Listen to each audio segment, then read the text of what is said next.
মুসলমানের ছেলেরা, এ নবীর উম্মত উম্মতিরা, আল্লামা জালালউদ্দিন রুমি রাহমাতুল্লাহ আলাইহি তিনি তিনার মাসনাবি শরীফের মধ্যে আমাদের শোনাচ্ছেন, আমাদের বুঝাচ্ছেন। আমার আল্লাহ পাক তিনার ব্যাপারে আমাদের বুঝাচ্ছেন, আল্লাহ পাকের কাছে কিছু নেই, নাউজুবিল্লাহ, এমন কোন ব্যাপার নয়। আল্লাহ পাকের কাছে সব আছে, আল্লাহ দিতে পারেন না এমন কোন কথা নেই, আল্লাহ সব দিতে পারেন। আমাদের যে হাল, আমাদের যে অবস্থা, আমরা যে আমাদের কমজোর হয়ে আছি, যদি আমরা আল্লাহ পাকের কাছে পৌঁছে যাই, আমাদের আর কোনো অসুবিধা হবে না, আমাদের আর কোনো সমস্যা থাকবে না, আমাদের আর কোনো রকমের অসুবিধা থাকবে না। আল্লাহর কাছে যদি আমরা পৌঁছে যেতে পারি, নিশ্চয় আমার আল্লাহ আমাদের দুনিয়া আখিরাত মালামাল করে দেবে। আল্লাহর কাছে যেতে, কিন্তু সমস্যা আল্লাহর কাছে যেতে গেলে কত বড় মালিক, ওসিলা কি লাগবে? ওসিলা, কিছু একটা আল্লাহর পাকের দরবারে পেশ করতে হবে। না এত দূর থেকে যাব বাগদাদে, কি পেশ করব? পানির একটা কলসি। তিনি বড়, বাগদাদের বাদশা বড়, সে আমাদের উপহারটা দেখবেন, আমাদের দিল দেখবে যে এদের সারা, এদের সবচেয়ে যেটা গুরুত্বপূর্ণ সেটা হচ্ছে কি? পানি। মরুভূমিতে পানি না হলে তো কিছু হয় না। আমরাও যদি এটাকে পেশ করতে পারি, নিশ্চয় বাদশা আমাদের কি দেবে? উপঢৌকন দেবে, পুরস্কার দেবে। হ্যাঁ, আল্লাহ বাদশা আমাদের সাহায্য করবে। ঠিক অনুরূপ ভাবে আল্লাহ পাকের কাছে পৌঁছাতে গেল, আল্লাহ পাকের দরবারে আমাদের কিছু নিয়ে যেতে হবে।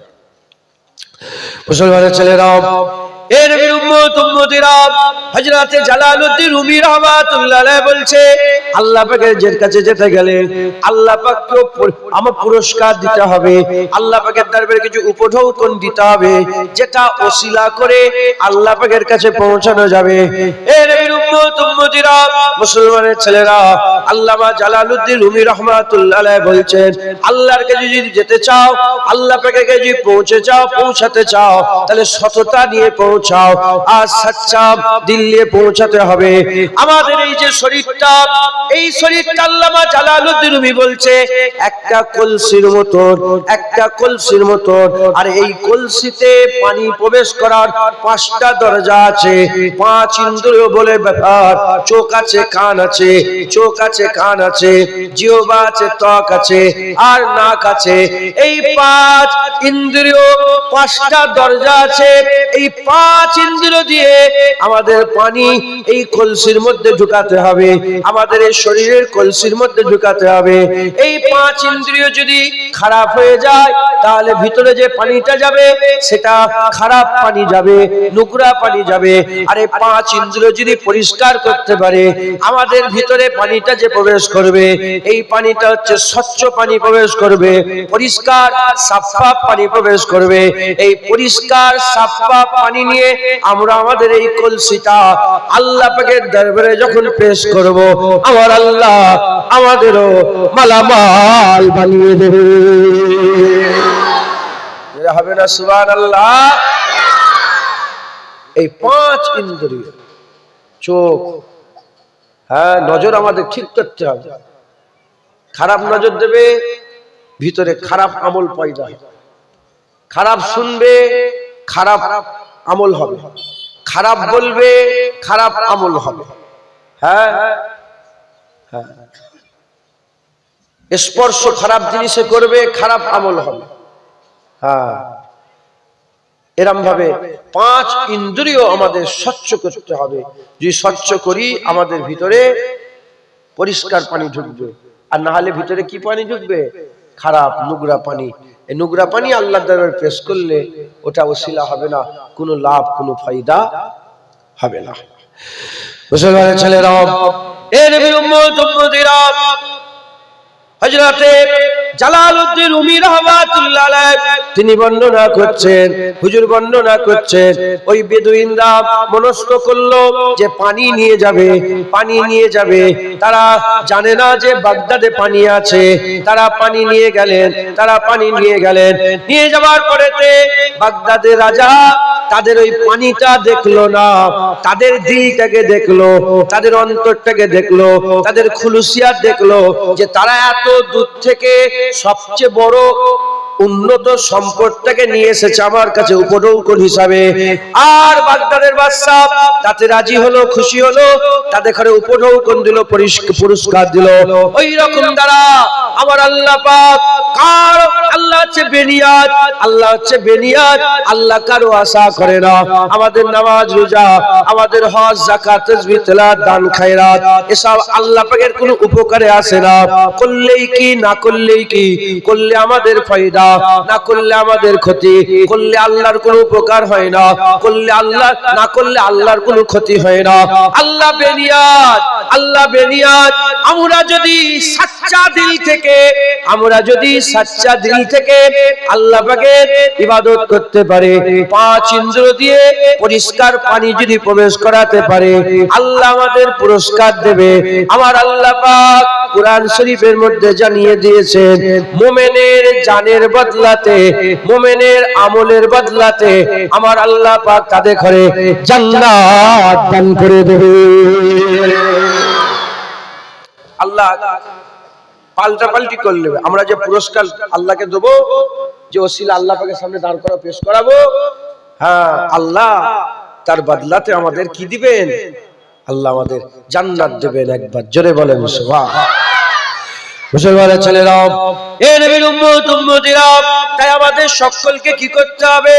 আল্লাহর দিকে ফিরে আসতে হবে, আল্লাহর রাস্তায় আমাদের সফর শুরু করতে হবে, মেহনত করতে হবে, মুজাহাদা করতে হবে।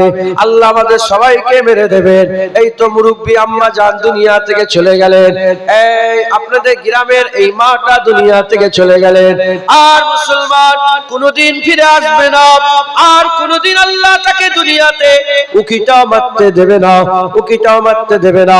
ও উনার পাঁচ ইন্দ্রিয় দিয়ে নোংরা পানি জড়া করেছে না পরিষ্কার পানি জড়া করেছে? যদি নোংরা পানি জমা করে, আখিরাত খারাপ হয়ে যাবে। আর পরিষ্কার পানি জমা করে যদি আল্লাহর জন্য পুরস্কার স্বরূপ নিয়ে যায়, আল্লাহ তাকে বদলা দেবেন, আল্লাহ তাকে সাজা দেবেন। আমার আল্লাহ পাক তিনাকে বদলা দেবেন, সাজা দেবেন। ঘোষণা অনুযায়ী হাল জাযাউল ইহসানে ইল্লা ইহসান, ভালোর বদলা আমার আল্লাহ ভালো দান করে দেবে। মেহনত করতে হবে। হ্যাঁ, আমার দাদাজান ছোট হুজুর বলতেন, দো দিন কা চাঁদনি হ্যায় ফির আন্ধেরি রাত হ্যায়।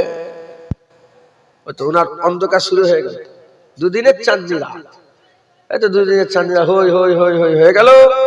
চলো আর নয়, এবার আখিরাতে চলো। কি নিয়ে যাবে?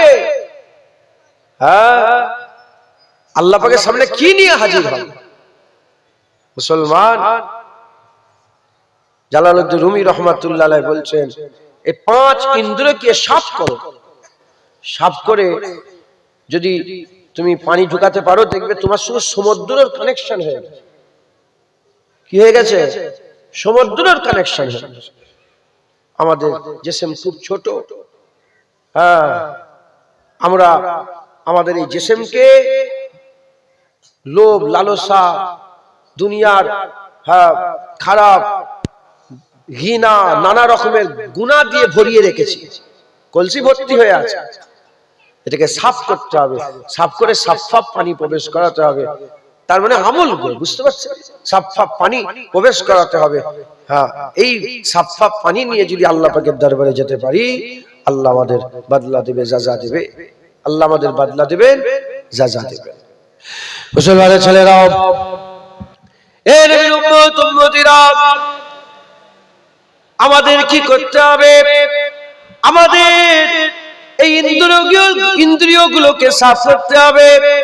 আমাদের যে পাঁচ ইন্দ্রিয় আছে এই ইন্দ্রিয়গুলোকে সাফ করতে হবে, পরিষ্কার করতে হবে। এগুলোকে কিসের করে পরিষ্কার করতে হবে? এগুলো আমাদের তাকওয়া দিয়ে পরিষ্কার করতে হবে, এগুলো আমাদের আল্লাহর ভয় দিয়ে পরিষ্কার করতে হবে, এগুলো আমাদের ইত্তেকার দৌলত হাসিল করে পরিষ্কার করতে হবে। এ নবীর উম্মত উম্মতিরা, হযরতে হাতেম আসাম রাহমাতুল্লাহ আলাইহি তিনি তিনার কিতাবের মধ্যে বর্ণনা করছেন আল্লাহর ভয়কে 7 ভাগে ভাগ করা হয়েছে। আল্লাহর ভয়কে 7 ভাগে ভাগ করা হয়েছে। 1 নম্বর হচ্ছে আল্লাহর ভয়কে চোখ দিয়ে ভাগ করা হয়েছে। 1 নম্বর হচ্ছে চোখ, দ্বিতীয় নম্বর হচ্ছে কান, তৃতীয় নম্বর হচ্ছে জুবান, চতুর্থ নম্বর হচ্ছে পেট, পঞ্চম নম্বর হচ্ছে হাত, আর ষষ্ঠ নম্বর হচ্ছে পা, আর সপ্তম নম্বর হচ্ছে দিল। এই 7 ভাগে ভাগ করা হয়েছে। আল্লাহর ভয়কে 7 ভাগে ভাগ করা হয়েছে। আল্লাহর এই ভয়কে যদি আমরা 7 ভাগে ভাগ করে 7 অঙ্গ দিয়ে 7 রকম ভাবে আল্লাহর ভয় আমাদের দিলের মধ্যে প্রবেশ করাতে পারে, ইনশাআল্লাহ আমাদের 5 ইন্দ্রিয় সাফ হবে, নোংরা পানি বন্ধ হবে, সাফ পানি প্রবেশ করবে। আখিরাতে হামেশার জায়গায় আমার আল্লাহ আমাদের জাযা বদলা জান্নাত দান করবে, বলেন ইনশাআল্লাহ। 1 নম্বর চোখ, চোখকে আল্লাহকে ভয় খাওয়ান। চোখ দু রকমের দেখে, একটা ভালো দেখে, একটা খারাপ। খারাপ দেখলে গুনাহ হবে, ভালো দেখলে সওয়াব হবে। আপনি চেষ্টা করেন আপনার এখতিয়ারে, যখন ইচ্ছা তখন চোখ বন্ধ করতে পারবেন, যখন ইচ্ছা চোখ খুলতে পারবেন, যখন ইচ্ছা ওদিকে তাকাতে পারবেন, যখন ইচ্ছা এদিকে তাকাতে। আল্লাহ আপনার চোখ আপনার এখতিয়ারে দিয়ে দিয়েছে।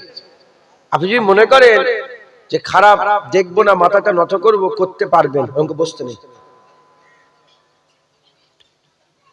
আপনি যদি মনে করেন চোখটা দেখবো না, চোখ বন্ধ করে নেব, আপনার এখতিয়ারে আছে। এই চোখ তখনই খারাপ থেকে দূরে থাকবে যখন চোখকে আল্লাহকে ভয় খাওয়াবেন। কি খাওয়াবেন? আল্লাহকে ভয় খাওয়াবেন। চোখকে আল্লাহকে ভয় খাওয়াবেন। যখন চোখ আল্লাহকে ভয় করবে, চোখ আল্লাহর জন্য কাঁদবে। যখন কাঁদে কোথাতে পানি বেরোয়, আর অন্য কোথা থেকে বেরোয় কি? চোখ দিয়ে। যখন আল্লাহর ভয় থাকবে, বান্দা কাঁদবে, চোখ দিয়ে আল্লাহর জন্য পানি বেরোবে। যখন চোখ দিয়ে আল্লাহর জন্য পানি বেরোবে, আমার আল্লাহ হুজুর পাকের মাধ্যমে জানিয়েছেন এমন ভাবে তাকে জাহান্নাম থেকে পাক করে দেবে, যেমন মায়ের স্তন থেকে দুধ বেরিয়ে গেলে ও দুধ আর কোনোদিন স্তনে প্রবেশ করানো যায় না, ঠিক ওইরূপ ভাবে আল্লাহ তাকে এমন ভাবে জাহান্নাম থেকে বাঁচিয়ে দেবে, সে ব্যক্তি আর জাহান্নামে কোনোদিন প্রবেশ করবে না। একবার জোরে বলে যেটা হবে না সুবহানাল্লাহ। হ্যাঁ, হুজুর পাক সাল্লাল্লাহু আলাইহি ওয়াসাল্লাম বলেছেন, কাঁদো, আল্লাহর জন্য চোখের পানি ফেলো।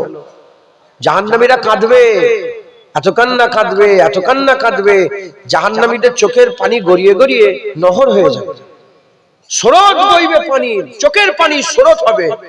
কোটি কোটি জাহান্নামী কাঁদবে, তাদের চোখের পানিতে স্রোত বয়ে যাবে, কিন্তু কোনো কাজ হবে না।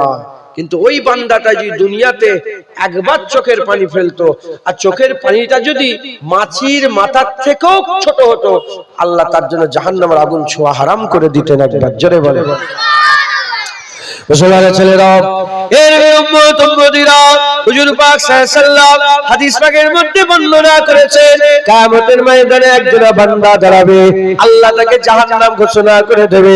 যখন জাহান্নাম ঘোষণা হয়ে যাবে, ওই বান্দার চোখের যে পলক আছে, চোখের পলকে যে পশমগুলো আছে, ওই পশম আল্লাহ পাকের দরবারে আরজু করবে, তামান্না করবে। আল্লাহ পাকের দরবারে বলবে, আল্লাহ পাক এটা কি হতে পারে? বান্দা আপনার জন্য কাঁদবে আর আমি ভিজবো আবার জাহান্নামে পড়বো, এটা কি হতে পারে? আমার আল্লাহ রহমতের দরিয়ায় জোশ মেরে উঠবে, চোখের পলক আল্লাহর জন্য যে ভিজে গিয়েছিল ওই ভিজা পলক আল্লাহ পাকের দরবারে শাফায়াত করবে। আল্লাহ চোখের পলকের চুলের ওসিলাতে গোটা বান্দাকে জান্নাত দান করে দেবে। আল্লাহর জন্য চোখের পানি ফেলতে হবে, চোখকে আল্লাহকে ভয় খাওয়াতে হবে, খারাপ থেকে বাঁচতে হবে, খারাপ থেকে বাঁচতে হবে। দ্বিতীয় নম্বর, কান। যত রকমের বেশরিয়াতি আছে কানকে বাঁচাতে হবে, গেল্লা গীবত থেকে কানকে হেফাজত করতে হবে। আপনার এখতিয়ারে আছে, আপনি শুনতে পারেন আবার নাও শুনতে পারেন। এটাকে আমাদের দেখে কানটাকে আমাদের আল্লাহর বশীভূত করতে হবে। এই কানকে সাফ করে কান দিয়ে পরিষ্কার পানি প্রবেশ করাতে হবে কলসির ভিতরে। মাথায় ঢুকছে, বুঝতে পেরেছেন? তৃতীয় নম্বর, জিভ, কথা বলা, জুবান। যত রকমের খারাপ কথাবার্তা আছে, খারাপ কথাবার্তা থেকে এই জিহ্বাকে বাঁচাতে হবে, গেল্লা গীবত থেকে বাঁচাতে হবে, মিথ্যে কথা বলা থেকে বাঁচাতে হবে। যত রকমের বাজে গুফতগু আছে, সমস্ত রকমের খারাপ গুফতগু থেকে আমাদের জুবানকে পাক করতে হবে, বলেন ইনশাআল্লাহ। চতুর্থ নম্বর, পেট। এই পেটকে আমাদের হেফাজত করতে হবে, খেলে হবে না। আমার নহজুকিলা বলতেন, পেট এমন একটা কলসি, এমন একটা কলসি যেটা পাক থাকলে গোটা শরীর পাক থাকে, আর যেটা না পাক থাকলে গোটা শরীর না পাক থাকে। তুই যতই উজু করো আর যতই গোসল করো, তোমার শরীর পাক নেই। হারাম খেলে আল্লাহ পাকের কুদরতে শরীরে হারাম খুন পয়দা হয়, আর হারাম খুনে হারাম শক্তি পয়দা হয়। আর হারাম শক্তি নিয়ে আল্লাহর ইবাদত করলে, মুনাজাত করবেন, নামাজ পড়বেন, সেজদা দেবেন, জিদ্দ জিহাদ করবেন, মুজাহাদা করবেন, কোনো ফায়দা, কোনো লাভ হবে না। অতএব পেটকে হেফাজত করবেন, খাবেন না, বুঝে শুনে খাবেন। 100 টাকা বিরিয়ানির প্লেট সুদের 100 টাকা নিয়ে যাবেন, আর হালাল মেহনতের 100 টাকা নিয়ে যাবেন। 100 টাকার বিরিয়ানি কিনবেন সুদের, আর 100 টাকা হালাল পয়সার বিরিয়ানি কিনবেন, টেস্ট কি আলাদা হবে?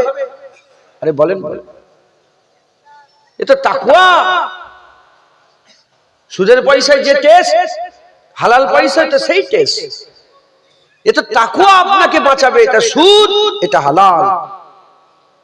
খাওয়া খুব সাবধানে। সুদ যারা খায় তাদের বাড়িতে খাবেন না। যারা সুদ নেয়, পরিষ্কার সুদের সাথে জড়িত, সুদ নেয়, সুদ দেয়, তাদের বাড়ির সঙ্গে কোনো সম্পর্ক রাখবেন না। পানি পর্যন্ত তাদের বাড়িতে খাবেন না। পেটকে হেফাজত করেন, তাহলে আল্লাহ আপনার ভিতরের কলসিকে ভালো রাখবে।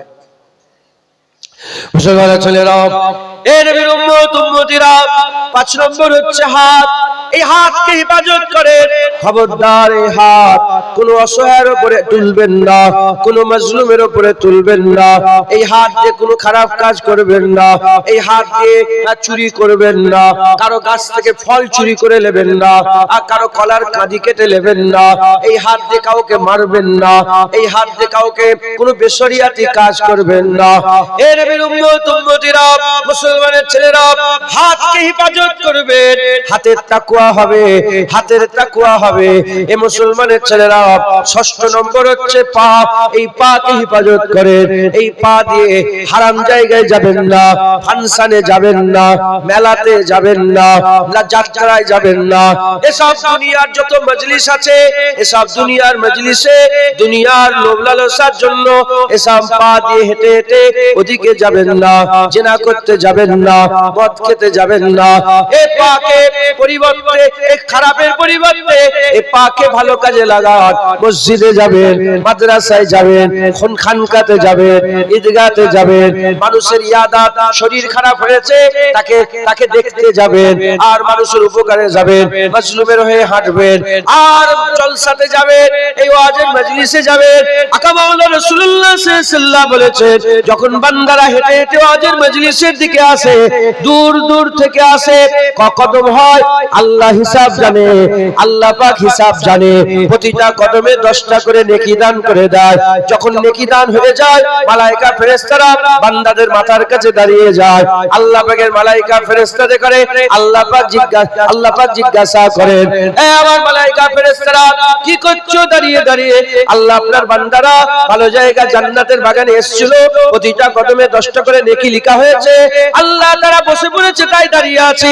আল্লাহ বলে, আর দেরি করো না, চুপচাপ দাঁড়িয়ে থেকো না। তারা যতক্ষণ ভালো জায়গায় বসে থাকবে, তাদের শ্বাস নেওয়ার ছাড়াতে প্রত্যেকটাতে 10টা করে নেকি দান করে দাও। এই পাকে ভালো কাজে লাগাতে হবে, পায়ের তাকওয়া, বলেন ইনশাআল্লাহ।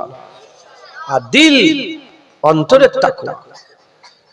আমাদের সকলকে কলবের পরিষ্কার করতে হবে, কলবকে পরিষ্কার করতে হবে, কলবে সলিম পয়দা করতে হবে। আমাদের অন্তরকে পরিশুদ্ধতা লাভ করাতে হবে, আমাদের দিলকে সাফ করতে হবে, বলেন ইনশাআল্লাহ। হিংসা করবেন না। হ্যাঁ, কারো বাড়ি দেখলে বুক ফাটে। হ্যাঁ, হিংসার কোনো আমল নেই। আল্লাহ পাক কোরআন শরীফের মধ্যে বলেছেন, অমিন শাররি হাসিদিন ইজা হাসাদ। আল্লাহ পাক বলছে, আমার কাছে পানাহ চাও হিংসা থেকে, হাসাদ করা থেকে। আমি আল্লাহ, আমার কাছে পানাহ চাও। দিলেরও পরিশুদ্ধতা লাভ করতে হবে। খবরদার, কারো ব্যাপারে খারাপ চিন্তা ভাবনা করবেন না। না জানায় আন্দাজে আমরা অনেক কিছু করি, কথা ঠিক না ঠিক বলে? আপনি জানেন আন্দাজে কেন লোকের উপর দোষারোপ করছেন? আন্দাজ করছে ই চুরি করেছে, আন্দাজ করছে ই বদমাইশ করেছে, আন্দাজ করছে ই করে। কেন করবেন? আপনি কি জানেন? আপনি কি গায়েবের খবর জানেন? আপনি কেন লোকের উপর দোষ লাগাবেন? কেন হিংসা করবেন? খবরদার, হিংসা থেকে নিজেরা বাঁচবেন, বলেন ইনশাআল্লাহ। জোরে বলেন ইনশাআল্লাহ। মুসলমানের ছেলেরা, এর নবীর উম্মত উম্মতিরা, এই তাকওয়া আমাদের সকলকে কি করবে? এই তাকওয়া আমাদের ইন্দ্রিয়কে পরিষ্কার করবে। আমাদের এই কলসি, আল্লাহ পাক যে জিসম দিয়েছে, এই কলসিতে এই তাকওয়া আমাদের পরিশুদ্ধ পানি দান করবে।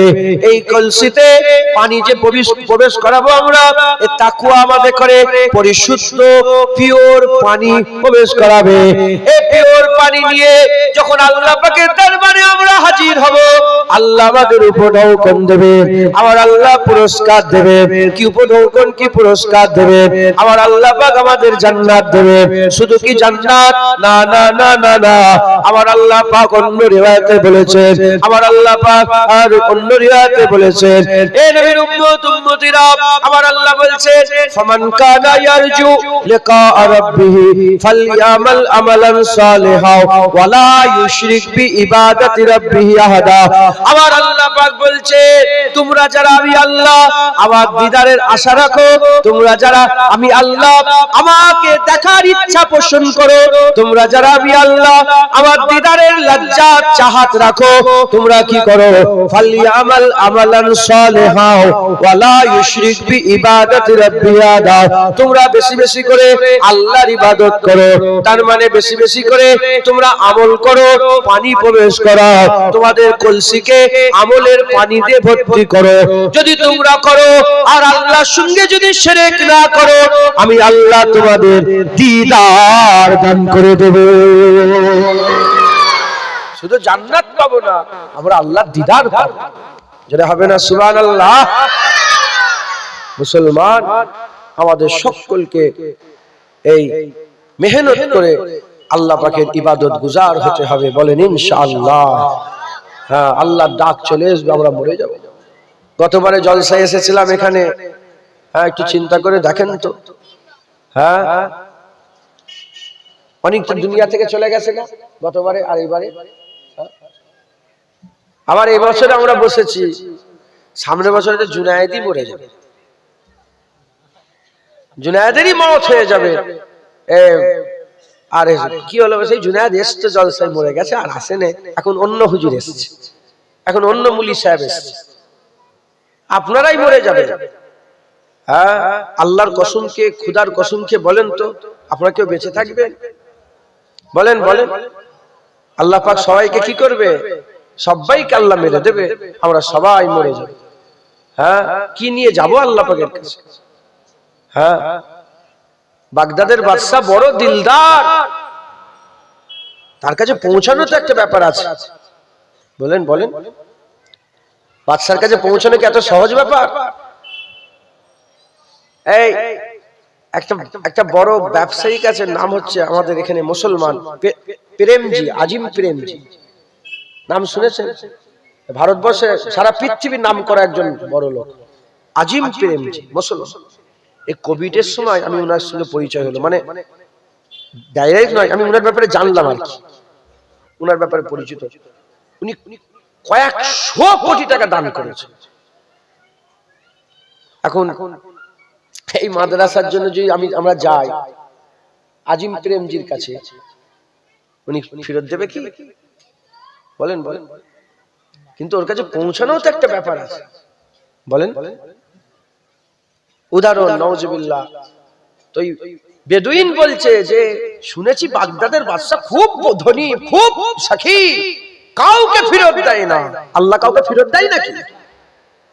কিন্তু আল্লাহর কাছে পৌঁছানোর তো ব্যাপার আছে, পৌঁছাবো আল্লাহ সবাইকে দেন, আল্লাহকে পৌঁছানোর তো ব্যাপার আছে। হযরতে হারুন আর রশিদ, বাদশা হারুন আর রশিদের নাম শুনেছেন আপনারা?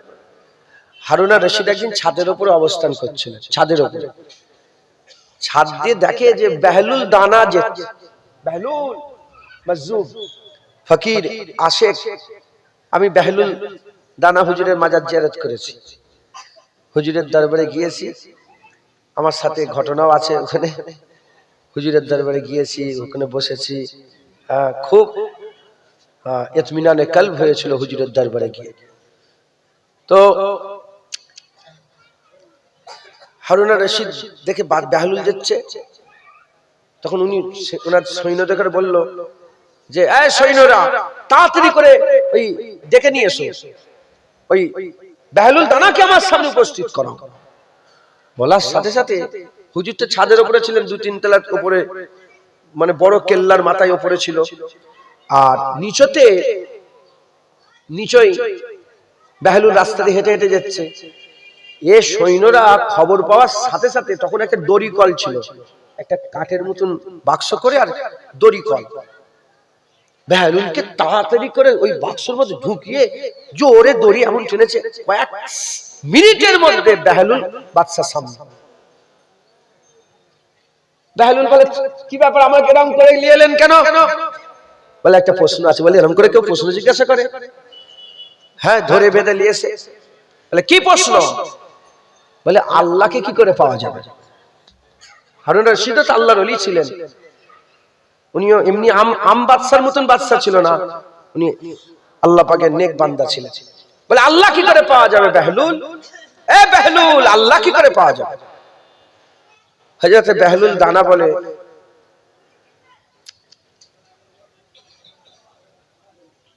আমি যদি, হুজুর বলছে, উত্তর দিচ্ছেন যে আমি যদি আপনার সঙ্গে দেখা করতে চাইতাম, আমি যদি আপনার সঙ্গে দেখা করতে চাইতাম, তাহলে প্রথমে আমাকে নাম লিখাতে হতো, অ্যাপয়েন্টমেন্ট নিতে হতো, আপনি ডেট দিতেন, ওখানে সব কাতার দাঁড়াতো, আমি ওই যে কাতারে দাঁড়াতাম, 2, 4, 5টা যেতে যেতে হয়তো আপনার সময় থাকতো না, আপনি আবার অন্য ডেট দিতেন, আমার অনেক সময় লেগে যেত, আমার অনেক সময় লেগে যেত। কিন্তু দেখা আমি করতে চাইনি, দেখা স্বয়ং বাদশা করতে চেয়েছে, তাই 1 মিনিটও লাগেনি, ইচ্ছা করেছে বেহলুল সামনে আসে হাজির হয়েছে। তো আল্লাহ কি করে পাবেন? যদি আপনি আল্লাহ পেতে চান, অনেক দেরি হবে, খুব মেহনত মুজাহাদা করতে হবে। আর আল্লাহ যদি আপনাকে চায়, এক মিনিটেই আপনি আল্লাহ পেয়ে যাবেন। একবার জোরে বলেন, এক মুহূর্তে আল্লাহ পেয়ে যাবেন। জোরে বলেন সুবহান। আল্লাহ আমাদের যদি চান, বাদশাহ যদি আমাদের চায়, তাহলে আমরা বাদশার দেখা সহজ পেয়ে যাব। আর আমরা যদি বাদশাকে মেহনত করতে হবে। কথা ঠিক না বেঠিক বলেন? বাহলুল দানা হযরতে ইমামে আজম আবু হানিফা হুজুরের 4000 উস্তাদ ছিল। এই 4000 উস্তাদের লিস্টের মধ্যে বাহলুল দানাও ইমামে আজমের উস্তাদ ছিলেন।